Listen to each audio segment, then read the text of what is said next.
খুব স্বাভাবিকভাবে ঈদের দ্বিতীয় দিন কাজের ফাঁক খুঁজে পরিবার স্বজন নিয়ে সবাই চেষ্টা করছেন বিনোদন কেন্দ্রগুলোতে ঘুরে আসতে। আমাদের সহকর্মীরাও বিভিন্ন পয়েন্টে রয়েছে, আপনাদের এই পর্যায়ে নিয়ে যেতে চাই। রাজধানীর অন্যতম বিনোদন কেন্দ্র, সেখানে নব থিয়েটার রয়েছে আমাদের সহকর্মী শরীফুল হক। ঈদের খুশি হোক না আরো বেশি, আর খুশির আয়োজন মানেই চাষি চাষি সুগন্ধি চিনি গুঁড়া চাল। রাশেদ, আপনাকে ঈদের শুভেচ্ছা। আপনি যেমনটি প্রশ্ন করছিলেন নভ থিয়েটারে কি কি শো হয় বা একটু ভিন্ন ধর্মীয় আয়োজন, সেটা বলার আগে এখানকার ক্রাউড কতটুকু আপনারা একটু দেখুন, সেটি আগে দেখাতে চাই।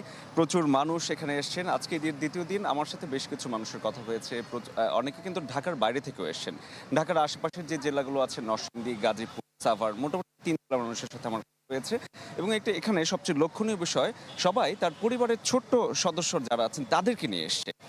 প্রাপ্তবয়স্ক বন্ধু বান্ধব কয়েকজন আমার সাথে দেখা হয়েছে, এছাড়া প্রত্যেকের সাথেই তাদের পরিবারের ছোট সদস্য আছে। কারণ এখানে নভ থিয়েটার মূল থিওরি হচ্ছে বিনোদনের মাধ্যমে শিক্ষা।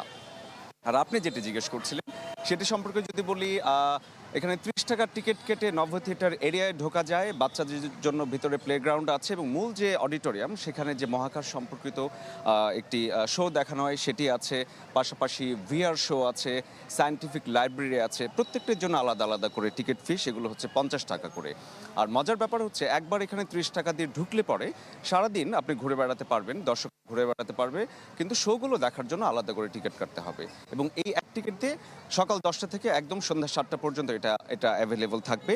আর কি পরিমাণ দর্শক এসছে সেটি যদি আপনাদের জানাতে চাই, এখন পর্যন্ত 4টা পর্যন্ত আমার সাথে কথা হচ্ছিল, হাজারখানেক দর্শক দেখে বেরিয়ে গেছেন। এবং এখন যে লাইনে আছে, আমার কাছে মনে হচ্ছে আরও 100-500 লোক এখনও অপেক্ষা করছেন। এবং ঈদের এই বিনোদনে, ঈদের ছুটিতে প্রতিদিন তারা আশা করছেন 1000 থেকে 1200। আমরা দেখতে পাচ্ছিলাম, শরীফকে ধন্যবাদ জানাতে চাই। শরীফুল হক আমাদের সাথে আছেন।